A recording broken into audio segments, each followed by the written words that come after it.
In 1983, a construction worker, Rodney Hurst, who was helping in the reconstruction of a period home in Salem, Massachusetts, discovered a small leather-bound journal in the rubble of a staircase. The name inscribed on the inside of the cover was Thomas Powell. The following is a transcription of the entries in that journal. Monday, August 7th, 1876, 9:15 a.m. My dear sister Elizabeth was not in her bed when I awoke this morning, nor was she in any other part of the house.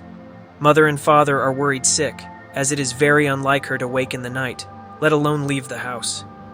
There was no sign of anything amiss. The window in our bedroom was closed, and her bed was still rumpled from her rest. I assured father we were not playing games, and that Elizabeth had been in her bed when I fell asleep. Father and mother checked the doors and windows of the house. All were locked, as they had been when we retired the previous evening. Together we searched every nook and cranny of the house. There is no sign of my sister. It is as though she has simply vanished into thin air. 2 p.m. The sheriff arrived at midday and inspected our home, finding, as my father had, that there was no sign of a disturbance or struggle. Naturally, he asked us questions. Has Elizabeth run away before? Was she upset about anything? Could she have left to meet a boy? The answers to which were all, emphatically, no. His next few questions were rather more disturbing. Had we noticed anyone strange lurking near the house? Had we had any gentlemen visitors in the home recently? Had any strangers worked on the farm in the last month or two? Again, the answers were no. The sheriff closed his notebook, his brow creased, and told us he would organize a search party immediately. I pray she is safe somewhere on the farm, or is hiding in the woods nearby, he said. 7:13 p.m. It wasn't until after the sheriff had left that something tugged at my memory. 2 days before, Mother had given us a handful of pennies to buy candy at the general store in town. It was hot. We were walking in the shade of the shop awnings, and Elizabeth was playing a game where she tried to avoid the cracks in the sidewalk.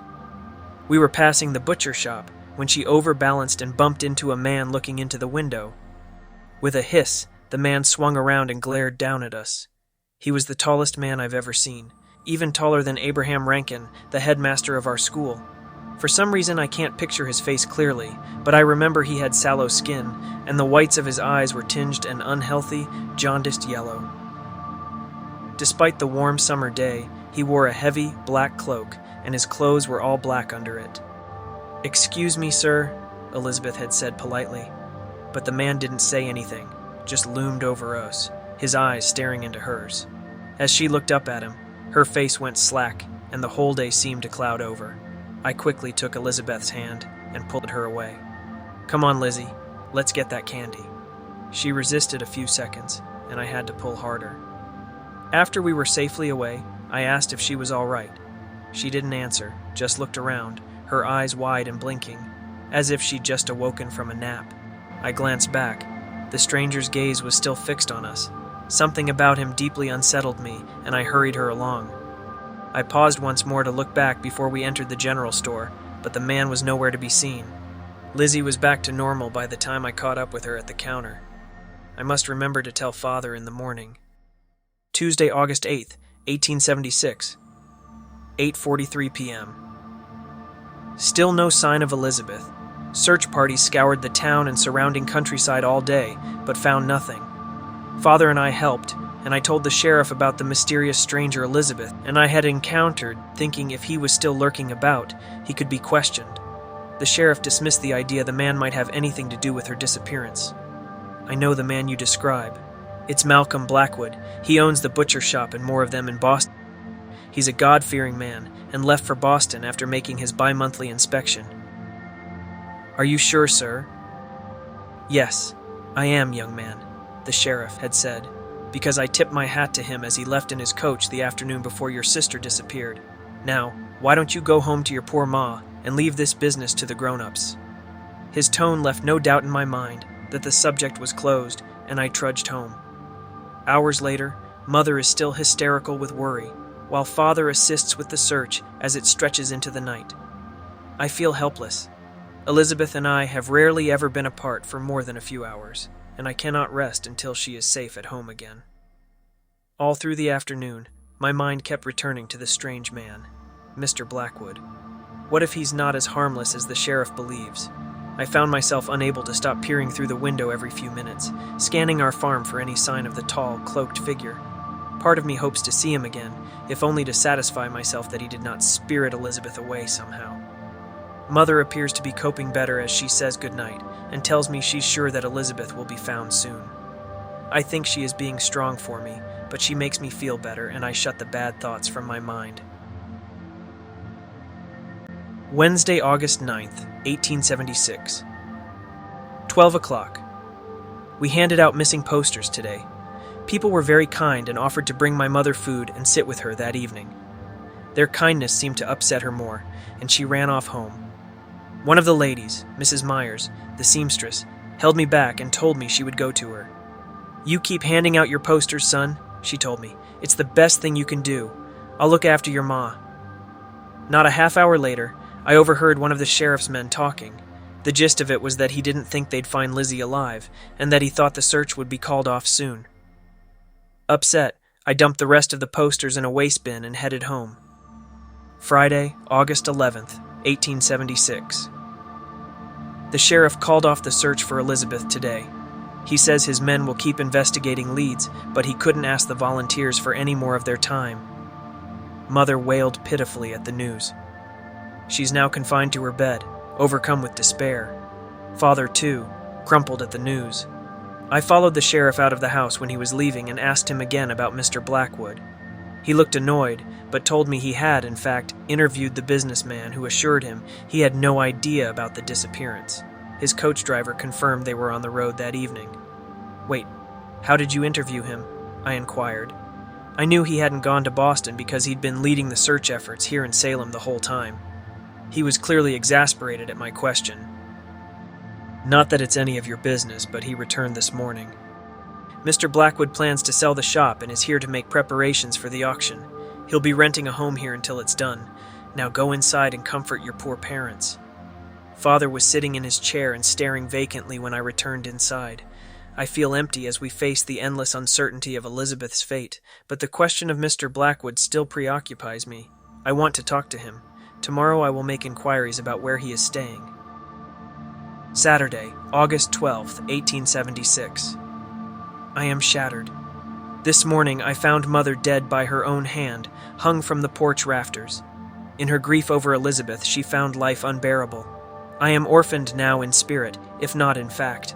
Father is but a shell, barely responsive as the townsfolk take charge of Mother's burial. My only relatives, Aunt May, Father's sister and her husband Richard, have been notified and are arriving from Boston next week. They are kind souls, and hopefully his sister can coax him out of the fugue he is in, even if she can't help salve the wounds of Elizabeth's disappearance and the loss of my mother. Because of the upset this day, I was unable to seek out information of Mr. Blackwood's whereabouts. I will attend to this tomorrow and pray I may find answers about dear Elizabeth's fate. Sunday, August 13th, 1876. I attended the Sunday service at our church today. People were very kind, and I felt bad that Father wasn't there. He had refused to even roll over when I attempted to wake him. Perhaps it was for the best, because someone else was in attendance, Mr. Malcolm Blackwood. He sat in the back, dressed in the same heavy black clothes, like an undertaker dressed for the winter, without the tall hat. I wondered how not even a bead of sweat shone on his pale face when it was so hot inside. I met his gaze fiercely and he returned it, unblinking, with the faintest curl of disdain on his lips. Next to him sat a solid man with thick curly hair. His coach driver, I later confirmed. When the service was over, I surreptitiously followed them as Mr. Blackwood said his goodbyes to Father Franklin and other town dignitaries. Being small and insignificant, it was easy to follow them through the crowd until they got to his coach. I hung back until they were underway, then followed. They didn't reach any great speed, as the streets are narrow and were busy with people. I followed at a safe distance until they reached a grand home on Essex Street. I waited long enough to watch them enter and then made my way home. Tomorrow, I will go and see the man and look him in the eye when I ask him if he knows anything of Lizzie's disappearance. Monday, August 14th, 1876. I am here. in the gardens of the home on Essex Street. It is 2 hours past sundown. I decided against trying to talk to the man. If I'm being honest, he frightens me. There's something not right about him, and I don't want to alert him if he is involved. Not before I have proof, at least. That's why I am here now. If he has a home here in Salem and was involved in Elizabeth's disappearance, perhaps she is in there, held captive somehow. I'm going to find a way in and investigate. I am at the back porch. I will leave my journal under the stone steps and retrieve it when I am done with my investigation. Should something go wrong, it will be a record of... Someone approaches. There are no further entries in the journal of Thomas Powell. The journal was handed into Salem PD by the construction worker who found it in 1983, and a junior detective, Penny Harbish, was assigned to investigate. There were no policing records from the period, but intrigued, the detective searched the database of the Salem Gazette and located 2 stories in 2 different editions of the newspaper. The first mentioned the disappearance of one Elizabeth Powell, age 8, on August 7, 1876. The second, 2 weeks later, was under the headline, "Family Tragedy Deepens," and told of the disappearance of Thomas Powell, age 12, and brother to Elizabeth, who was last seen on the 14th of August, 2 days after his mother committed suicide. A search warrant was issued based on the strength of the tie to the journal, and the fact that records were located that, indeed, confirmed that one Malcolm Blackwood had resided at the address until 1911. No remains or any other evidence was found on the property. The cold case was closed, and the disappearance of Elizabeth and Thomas Powell remains a mystery to this day. For more creepy stories like this, please subscribe and hit the bell icon to be notified. If you enjoy full-length audiobooks, be sure to check out Scott's audiobook channel. You'll find links in the description.